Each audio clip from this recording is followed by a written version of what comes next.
¿Qué haces cuando el depredador que vive en tu propia casa te convierte en su víctima y tu propia hija te dice que estás inventando historias? ¿Cómo denuncias a un hombre que abusa de ti cuando tienes 70 años y todos creen que has perdido la razón? Esta es una de las historias más perturbadoras y necesarias que he compartido en este canal. Una historia que revela una realidad oculta que pocas personas quieren reconocer, que las ancianas también pueden ser víctimas de abuso sexual y que a menudo son las menos creídas cuando tratan de pedir ayuda. Es la historia de cómo una niña de 8 años se convirtió en la única testigo dispuesta a defender a su abuela, cuando todos los adultos habían decidido que era más fácil no creer. Mi nombre es Elena. Tengo 73 años y durante 10 meses viví el infierno de ser violentada en mi propia casa por el hombre que mi hija había elegido como esposo. 10 meses de despertar en pánico cada noche, de revisar cerraduras que no servían de nada, de tratar de protegerme de alguien que tenía llaves de todas las puertas y la confianza ciega de mi propia familia. Pero los monstruos no siempre atacan a las víctimas obvias. A veces eligen a las más vulnerables, a las que menos probabilidades tienen de ser creídas, a las que el mundo ya ha decidido que no importan lo suficiente como para protegerlas. Mi yerno Carlos había sido parte de nuestra familia durante 8 años. Se había casado con mi hija Beatriz cuando ella tenía 25. Era padre de mi nieta Lucía. Trabajaba como gerente en una empresa de seguros. Pagaba las cuentas de la casa donde todos vivíamos. Era el tipo de hombre que cualquier madre querría para su hija inestable, responsable, aparentemente dedicado a su familia. Cuando mi esposo murió hace 3 años, Carlos fue quien insistió en que me quedara viviendo con ellos. Elena es familia, le dijo a Beatriz, cuando ella sugirió que tal vez yo estaría más cómoda en un hogar para ancianos. Nos vamos a cuidar unos a otros. En ese momento interpreté su generosidad como bondad genuina.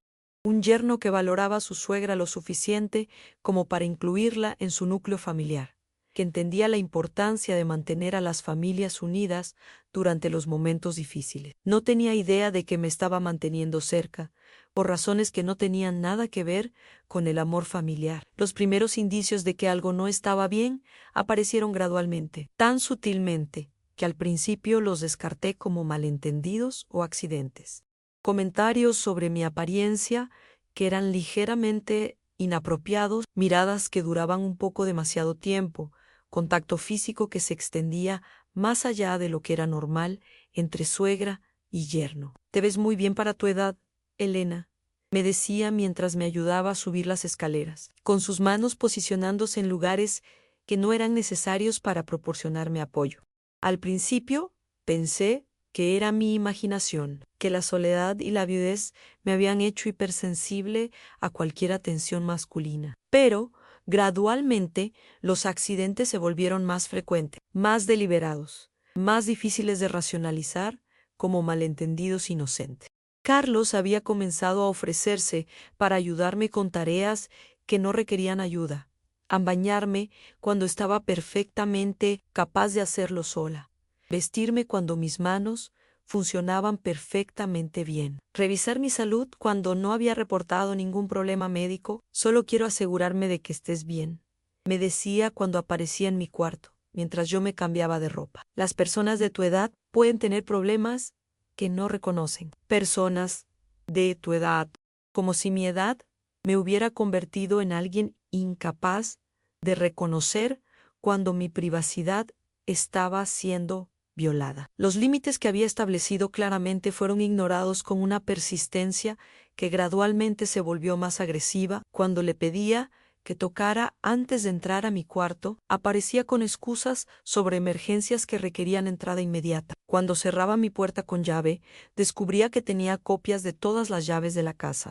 «Es por seguridad», le explicó a Beatriz cuando ella preguntó por qué tenía acceso a mi cuarto. «Si Elena tiene una emergencia médica durante la noche, necesito poder entrar para ayudarla». Beatriz, que trabajaba turnos de enfermería, que a menudo la mantenían fuera de casa durante las noches, encontraba esa explicación perfectamente razonable. Su esposo no era solo un yerno cuidadoso, era alguien que estaba tomando responsabilidad por la seguridad de su madre cuando ella no podía estar presente, pero la seguridad que Carlos proporcionaba se convirtió rápidamente en la fuente de mi mayor terror. Las visitas nocturnas comenzaron alrededor del sexto mes de vivir con ellos. Al principio eran breves, ostensiblemente para revisar que estuviera bien, para asegurarse de que no necesitara nada durante la noche. Pero gradualmente se volvieron más largas, más intrusivas, más claramente motivadas por algo que no tenía nada que ver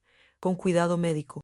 Solo quiero asegurarme de que estés cómoda, me decía, mientras se sentaba en el borde de mi cama sin invitación, mientras posicionaba sus manos en lugares que me hacían sentir violada, incluso cuando estaba completamente vestida. Cuando traté de establecer límites claros, cuando le dije directamente que no quería que entrara a mi cuarto durante las noches. Su respuesta fue aumentar la frecuencia de sus visitas mientras desarrollaba justificaciones cada vez más elaboradas para su comportamiento. Elena parece estar desarrollando ansiedad nocturna, le informó a Beatriz después de una de nuestras conversaciones. Es común en personas de su edad. Necesita supervisión adicional para asegurar que no se lastime durante episodios de confusión. Ansiedad nocturna, episodios de confusión. Su vocabulario médico de aficionado se convirtió en el arma que usaba para descreditar cualquier resistencia que yo mostrara a sus intrusiones. La primera vez que intenté hablar con Beatriz sobre el comportamiento inapropiado de Carlos, su reacción fue exactamente lo que él había preparado: preocupación por mi deterioro mental, en lugar de alarma por el comportamiento de su esposo. Mamá, me dijo con esa paciencia condescendiente que usan los adultos cuando creen que están lidiando con alguien que está perdiendo las facultades. Carlos me contó que has estado teniendo problemas para dormir, que a veces te confundes sobre lo que es real y lo que no. No me estoy confundiendo sobre nada. Tu esposo entra a mi cuarto sin permiso y me toca de maneras que no son apropiadas. Mamá, Carlos es un profesional. Sabe cómo cuidar a personas mayores. Si está revisando tu salud, es porque está preocupado por ti. Personas mayores. Como si mi edad hubiera eliminado automáticamente cualquier derecho a privacidad corporal o autonomía personal. Beatriz, tu esposo no está actuando como un cuidador. Está actuando como que mamá, me interrumpió con una impaciencia que nunca había mostrado antes. ¿Estás sugiriendo que Carlos, mi esposo, el padre de mi hija, está interesado en ti de alguna manera inapropiada? La manera como pronunció esas palabras, con incredulidad y algo que se acercaba al disgusto, me dejó claro exactamente lo que pensaba sobre la posibilidad de que una mujer de 70 años pudiera ser objeto de atención sexual no deseada. Para Beatriz, la idea de que Carlos pudiera verme como algo más que una anciana que requería cuidado médico era no solo improbable, sino absurda. Las mujeres de mi edad, según su perspectiva, habían pasado la etapa de la vida donde el abuso sexual era una preocupación legítima. No estoy inventando esto, insistí. Tu esposo está abusando de mí. Mamá, me respondió con una firmeza que nunca había usado conmigo. Creo que necesitas hablar con alguien, a un profesional, sobre estas fantasías que estás teniendo. Fantasías, como si el terror nocturno que vivía fuera el producto de una mente senil que había perdido contacto con la realidad. Durante los meses siguientes, cada intento de comunicar lo que estaba pasando fue reinterpretado como evidencia de deterioro mental que requería más supervisión, no menos. Carlos había creado el sistema perfecto. Mientras más resistencia mostraba yo a sus abusos, más justificación tenía él para aumentar su control sobre mi vida. Helena está mostrando signos de paranoia, le informaba a Beatriz después de cada conversación donde yo intentaba establecer límites. Es común en casos de demencia temprana. Las pacientes a menudo desarrollan ideas delirantes sobre las personas que las cuidan.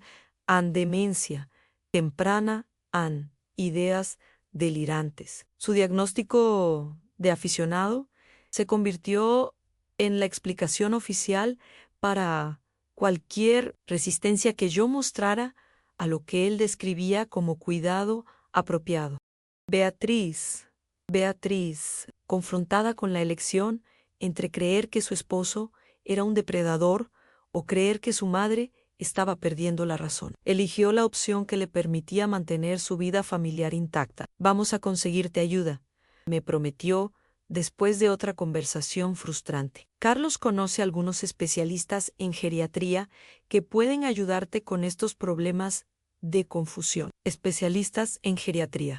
Como si el problema fuera mi incapacidad de procesar la realidad en lugar de la realidad misma. Pero había alguien más en esa casa que había empezado a notar que algo no estaba bien. Alguien que no había sido condicionada a ver a las ancianas como inherentemente no creíbles, a mi nieta Lucía. Lucía tenía 8 años. Era observadora, como solo pueden serlo los niños, y había comenzado a hacer preguntas que los adultos no querían responder.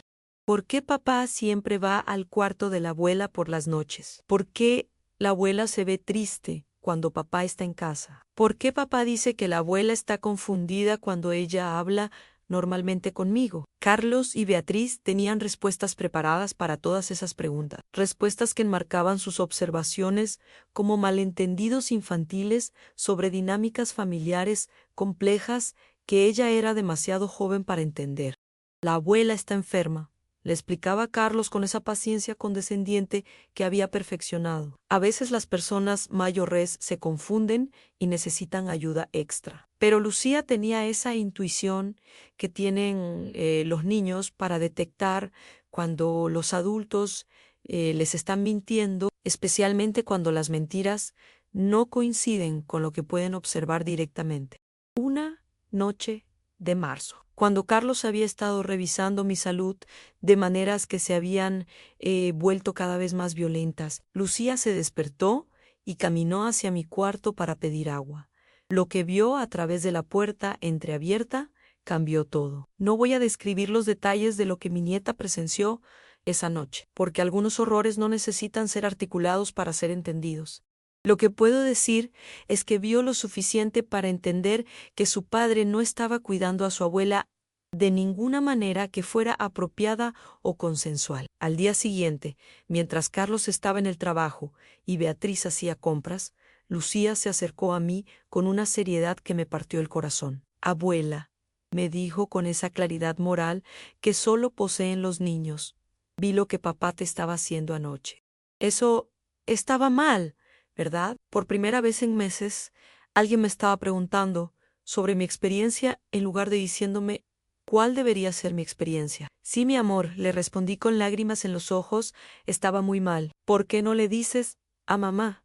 Le dije a mamá, no, mi cry. Lucía procesó esa información con la seriedad de alguien que está aprendiendo que los adultos no siempre protegen a las personas que deberían proteger. ¿Y si tuviéramos pruebas? Me preguntó. Si tuviéramos algo que mostrara lo que papá está haciendo. Era una pregunta que revelaba una comprensión sofisticada de cómo funciona la credibilidad, de por qué algunas personas son creídas y otras no, de qué se necesita para convencer a adultos que han decidido no ver. ¿Qué tipo de pruebas? Le pregunté. Tengo una tableta que mamá no sabe qué sé usar, me explicó. Puedo grabar cosas con ella. Mi nieta, de 8 años, me estaba ofreciendo hacer algo que ningún niño debería tener que hacer: documentar el abuso de su propia abuela para protegerla de su propio padre. Mi amor, le dije, no quiero que veas esas cosas, no quiero que tengas que hacer eso. Pero si no lo hago, me respondió con una lógica implacable.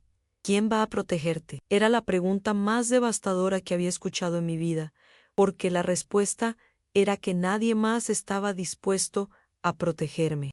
Mi propia hija había elegido proteger su matrimonio en lugar de proteger a su madre. Los profesionales médicos que Carlos consultaba confirmaban sus diagnósticos de deterioro mental sin cuestionar sus motivos. El sistema estaba diseñado para proteger a hombres como Carlos y descartar a mujeres como yo. Durante las siguientes semanas, Lucía desarrolló un plan que era tanto brillante como aterrador en su necesidad.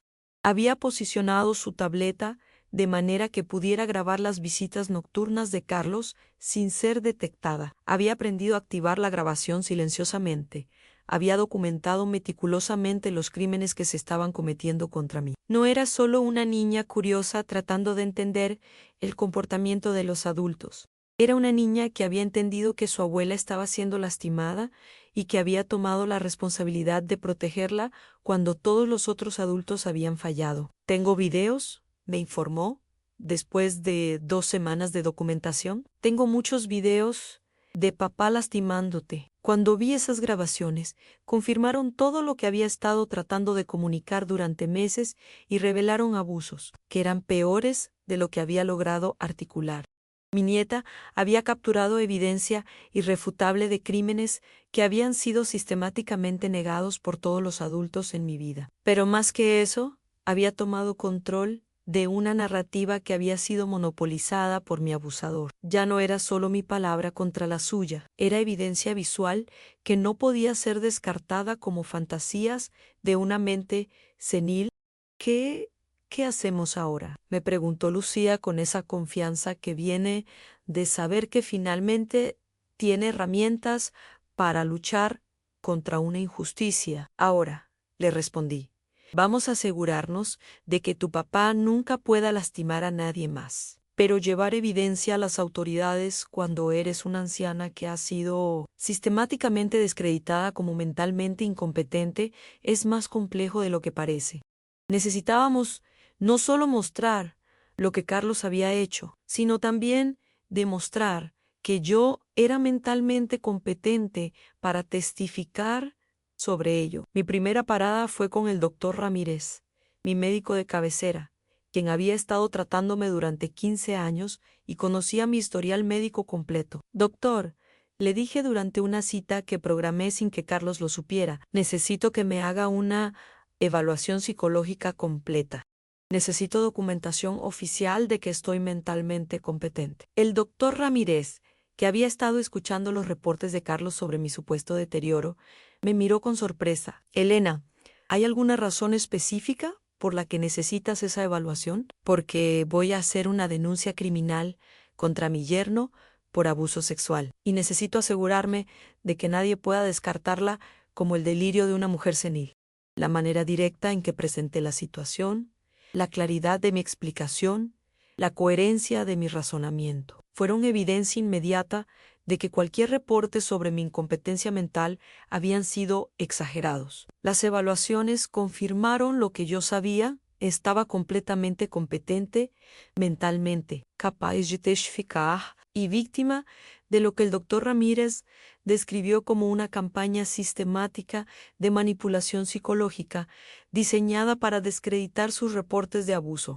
Necesito que me ayuden a compartir esta historia porque lo que viene a continuación es algo que toda familia necesita entender sobre cómo los predadores operan dentro del círculo familiar, especialmente cuando sus víctimas son consideradas vulnerables por su edad. Si sienten que esta historia necesita ser escuchada, por favor, den el me gusta a este video apretando el botón de la manita hacia arriba que está aquí abajo.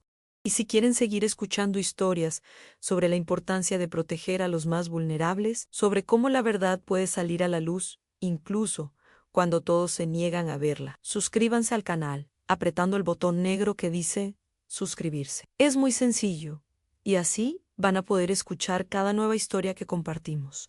Lo que viene a continuación les va a chocar el corazón, porque cuando un depredador es finalmente expuesto con evidencia irrefutable, las consecuencias van mucho más allá de la justicia legal. Con las grabaciones de Lucía y la evaluación psicológica del doctor Ramírez, tenía exactamente lo que necesitaba para presentar un caso sólido contra Carlos. Pero también entendía que exponer a un depredador que había estado operando dentro del núcleo familiar iba a crear ondas de destrucción que afectarían a todos, especialmente a la niña que había arriesgado todo para protegerme. La detective Carmen Morales, especialista en crímenes contra personas vulnerables, fue quien recibió mi denuncia. Había esperado encontrar escepticismo, preguntas sobre por qué había tardado tanto en reportar el abuso, dudas sobre mi credibilidad como testigo de edad avanzada. En lugar de eso, cuando vio las grabaciones que Lucía había hecho y revisó la evaluación psicológica que confirmaba mi competencia mental, su actitud cambió inmediatamente de formal a protectiva.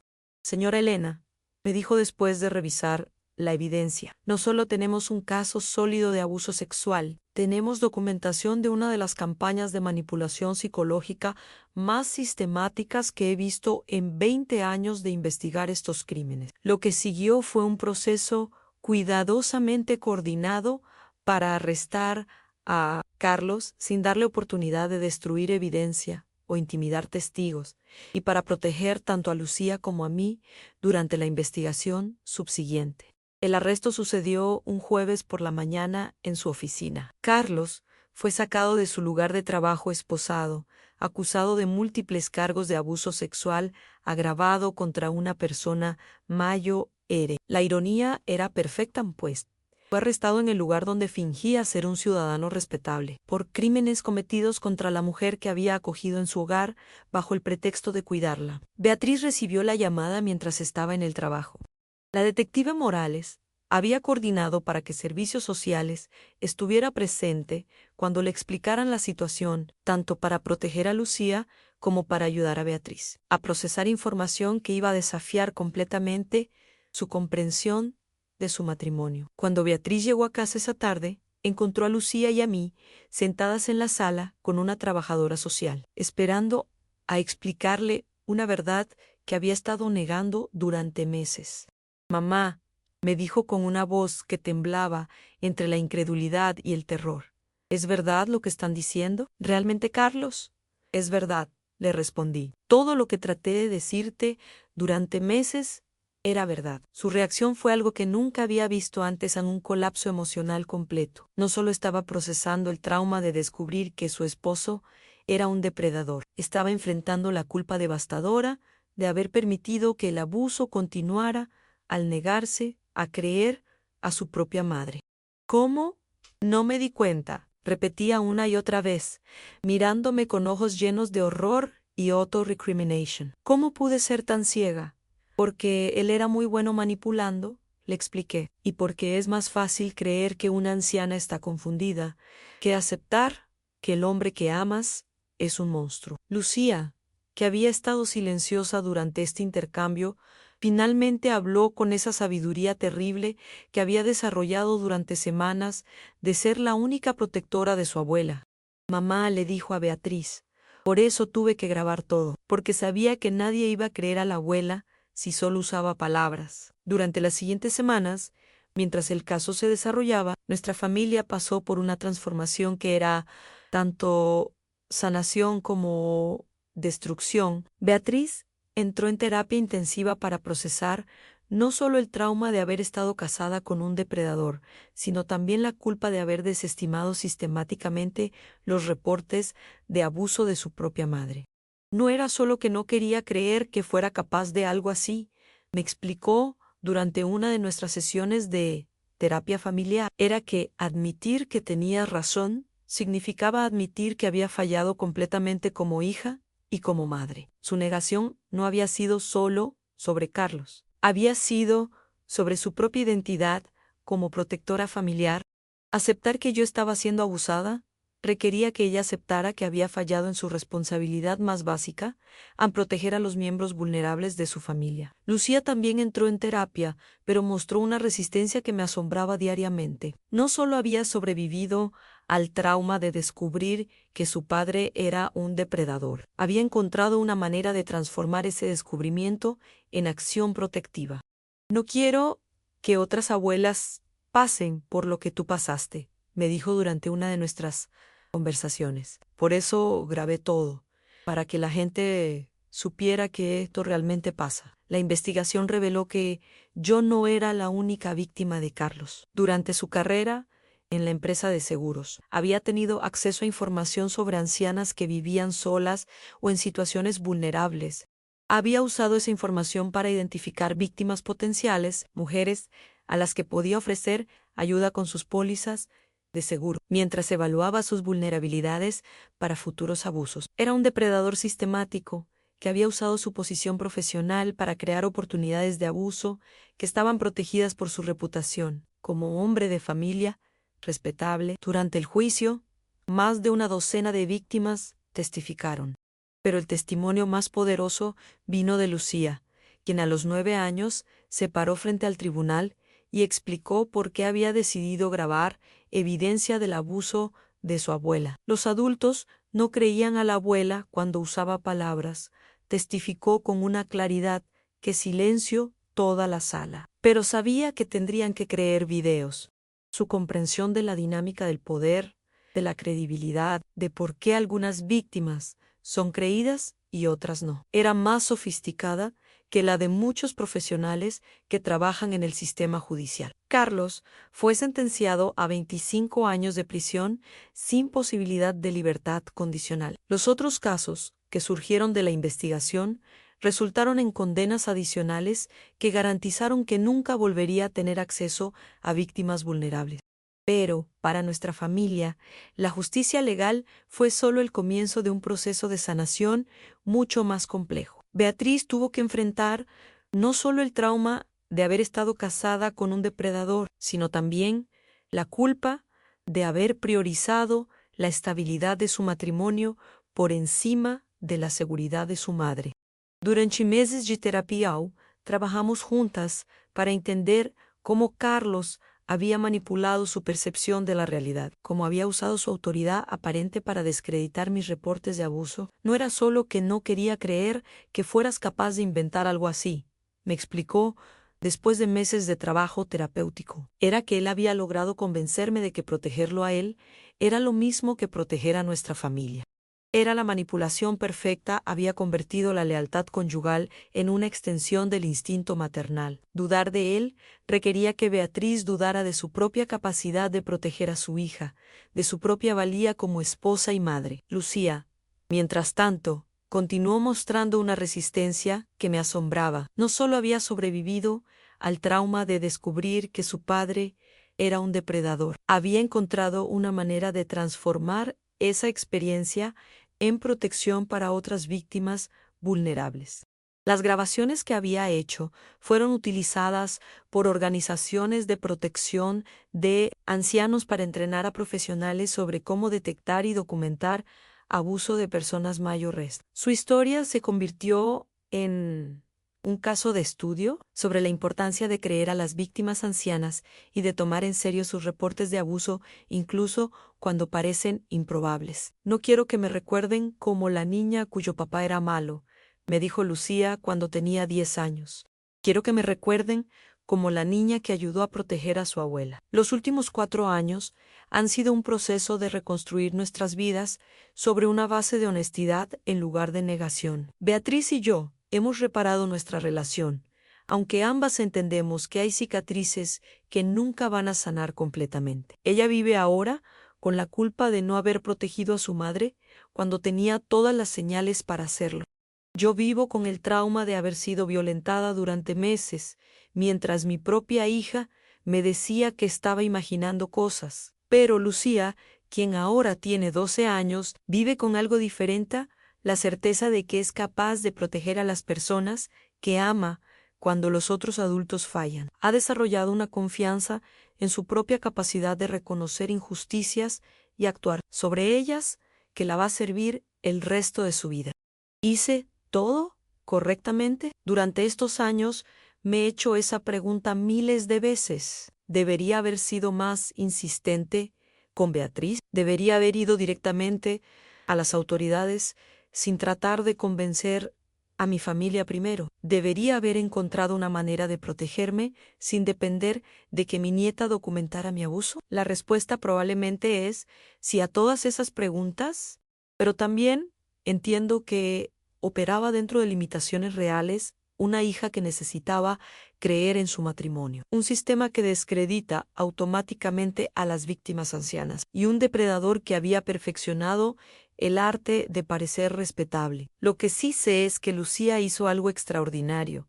Anne se negó a aceptar que el abuso de su abuela era normal o inevitable. Encontró una manera de documentar crímenes que estaban siendo negados por todos los adultos en nuestras vidas. ¿Era yo una suegra problemática que malinterpretaba cuidado apropiado como abuso? ¿O era una víctima cuya edad la hacía automáticamente menos creíble que su abusador? ¿Era Beatriz una hija negligente que eligió a su esposo por encima de su madre? ¿O era una víctima de manipulación psicológica que fue engañada por un experto en controlar percepciones? ¿Era Lucía una niña que tuvo que madurar demasiado rápido? ¿O era una heroína que salvó a su abuela cuando todos los otros adultos habían fallado? Probablemente todas esas cosas son ciertas simultáneamente. Las familias son complejas, los predadores son manipulativos y la protección de personas vulnerables requiere vigilancia constante de parte de todos los adultos responsables. Lo que mi historia demuestra es que el abuso de ancianos es real, devastador y a menudo ignorado porque la sociedad ha decidido que las personas mayores no son víctimas creíbles de violencia sexual. Esta actitud permite que predadores como Carlos operen con impunidad, sabiendo que sus víctimas serán automáticamente descreditadas por su edad. También demuestra que los niños a menudo son más moralmente claros que los adultos cuando se trata de reconocer injusticias. Lucía entendió inmediatamente que lo que su padre me estaba haciendo era malo, mientras que los adultos en nuestras vidas encontraron maneras de racionalizarlo o negarlo. Más importante aún, mi historia demuestra que nunca es demasiado tarde para buscar justicia, para romper el silencio, para negarse a aceptar que el abuso es simplemente algo que las víctimas vulnerables tienen que soportar. Los predadores dependen del silencio y la negación, de la tendencia a la sociedad a proteger a hombres respetables por encima de mujeres ancianas.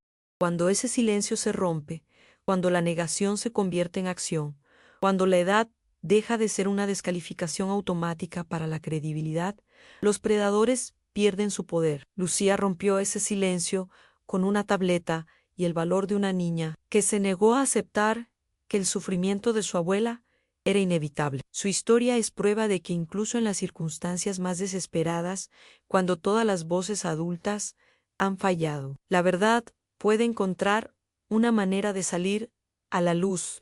Si mi historia les ha llegado al corazón, si creen que otros necesitan escuchar sobre la realidad del abuso de ancianos y la importancia de creer a las víctimas vulnerables, los invito a dar me gusta a este video apretando el botón de la manita hacia arriba que está aquí abajo. Y si quieren seguir escuchando historias sobre supervivencia, sobre verdades que finalmente triunfan sobre negación, sobre niños que demuestran más valor moral que los adultos que deberían proteger a los vulnerables, suscríbanse al canal apretando el botón negro que dice suscribirse. Es muy sencillo y así van a poder escuchar cada nueva historia que compartimos. En los comentarios pueden contarme si han conocido situaciones similares, si han visto cómo las víctimas ancianas son automáticamente descreditadas, si han sido testigos de cómo los niños a veces son los únicos dispuestos a defender a los más vulnerables. Todos tenemos la responsabilidad de proteger a las personas más vulnerables en nuestras familias y comunidades. Mi historia es prueba de que esa protección a veces viene de las fuentes más inesperadas y que el valor puede manifestarse en las formas más pequeñas pero más poderosas. Nos vemos mañana con una nueva historia que los va a dejar sin aliento. Hasta entonces, recuerden, todas las víctimas merecen ser creídas, protegidas y empoderadas para buscar justicia, sin importar su edad o su posición en la familia.